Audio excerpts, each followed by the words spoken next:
આપણે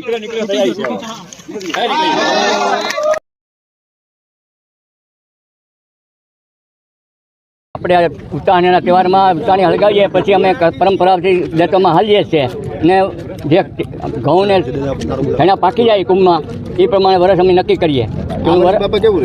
વરસ સારું છે. કઈ રીતે ખ્યાલ આવશે?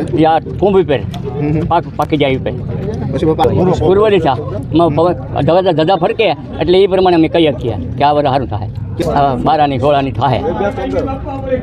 અમારે દર વર્ષે વર્ષોથી આ જે પરંપરા ચાલી આવે છે અને આસ્થાનું પ્રતીક છે, જેના કારણે અમે હોલિકા દહનના દિવસે જમીનની અંદર કુંભ મૂકવામાં આવે છે અને કુંભમાં અત્યારે જે હોલિકા દહન પૂરું થાય છે પછી ત્યાર પછી તમે કુંભ બહાર કાઢી અને એ સમયમાં બધીને પ્રસાદી લે છે. જેમાં કુંભ પાકી જાય એની પછી અમારા ખેડૂત પુત્રો એવું નક્કી કરે છે કે આવનારું વર્ષ કેવું રહેશે. આજે જે પૂર્વ દિશામાં પવન હતો એમને કારણે અમારા વડીલો એવું નક્કી કરે છે કે આ વર્ષ આવતી વર્ષ સોળાની વર્ષ થશે. અંગારા ચાલવાની પરંપરા છે જે અમારા વડીલો વર્ષોથી છે. મારા દાદા પાસે ચાલતા હું ચાલુ છું છેલ્લા 15 વર્ષથી.